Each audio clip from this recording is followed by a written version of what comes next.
Yes, I can.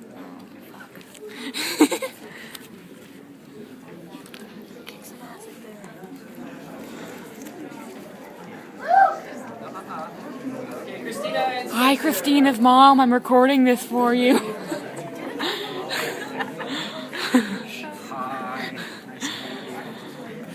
Max says hi. Hi. So does Jordan. Hi. That's Max again. Usually I read my poetry off of like my iPhone or something, but I've decided to leave my gadgets because we have enough electrical equipment up here to power Times Square.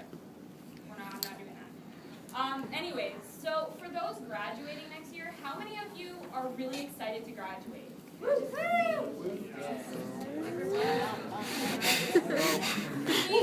Sometimes. I thought I was going to be so excited to graduate, and I was, don't get me wrong, I still am. But then I realized that I'm Yes, you actually are. going to miss this place a lot more than I really intended to. I'm going to miss this place only for one reason, and that is because, though I have learned things from teachers and all that, I have learned so much more from the people around me that really the life lessons I've learned, I know I'm going to be able to carry through my entire life. But the sad thing is that in university I know that you're going to gain more life lessons, and it's going to be hard, even harder than high school. But for some reason I don't think I'm going to gain exactly what I gained in high school. Because in high school you get your first taste of how life is going to kick you. And it's going to kick you and kick you and kick you until you're black and blue and bruised. And then you're going to get up and it's going to kick you again. And it'll kick you all the time. But also, it'll also show you that life is really, really, really beautiful. And I know that this year especially, I have accomplished so much in my life.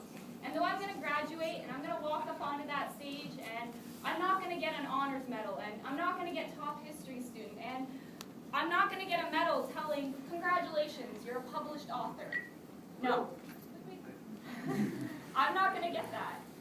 Other students are going to get, music medals and math contest awards and all that, and that's great. You guys did so much. But my accomplishments are smaller. I can proudly say that I managed through high school to beat depression. I managed to beat anxiety. I have managed to be 1 month free of an eating disorder. I have managed to gain friends. I've managed to lose friends. I've managed to meet wonderful teachers, and I've managed to meet not so wonderful teachers. I've managed to peer tutor for the best class that I could possibly ask for. I managed to do all these things, and yeah, I had people helping me, but I did it myself. And I think that's the biggest accomplishment a person can have. So when I graduate, I don't even want to be called a graduate. I want to be called a war veteran. Because that's what I am. I'm a war veteran. I'm not going to get a medal. But, you can all count yourselves that. Because high school's an accomplishment. And even though many of you are so excited to graduate, remember that even though high school was a kick in the you-know-where, it's probably going to be one of the best times of your life, even if you hated it. I know that doesn't make sense. Anyways, I'm actually going to get to the reason that I'm up here, not to give you life lessons. Oprah. So I'm going to be reading a poem that was actually inspired by everything. High school, the people I met, the people I didn't get to meet, the people that I wish I had never met, and all the things that basically came with those people and these situations. So this poem is wonderfully called, and sarcastically called, Monkey Bars. Remember when we were the young ones on the monkey bars? And we sat and stared at the horizon, imagining dizzy dreams of fame and glamour. Of the older kids with their smokes like ideas that maturity was simply leaning against a building. But we leaned on all the wants that being bigger was better until it wasn't. Remember the first feeling of being on the monkey bars? When flying was the only thought on your mind. Falling was only the aftermath of a failed attempt that we could right. We weren't caught in the fright that our scraped knees could bring us down. That there was a flame in each and every one of us, and it burned with all the ferocity of letting go of those bars and standing on our own. Remember that a step towards here was moving from there, And we still don't know where here is, and I don't think any of us want to be there without tasting fear on our tongue mixed with alcohol and purged down a toilet because we're cool. That the fate of our school society pushes us towards the ability to answer questions and give me the answer to arithmetic. But what they don't understand is that love blossomed in the halls of our prison. And we figured how to multiply our hearts and subtract our rejection, and it equals you and I. And by the end of the day, you made enemies who wanted to tear you apart with their bare hands. We forgot that our walls held jungles, and between the tigers who prowled on us, peacocks who displayed their feathers like they were the brightest lights in the sky, but we dimmed artificial lights on each other. And from the bleachers came the howls of monkeys, and every tear we shed on the broken successions or lack thereof. That we tried, we got a little bit more spread out with the way we vented our emotions. And I met plenty of beautiful people who always thought they were ugly.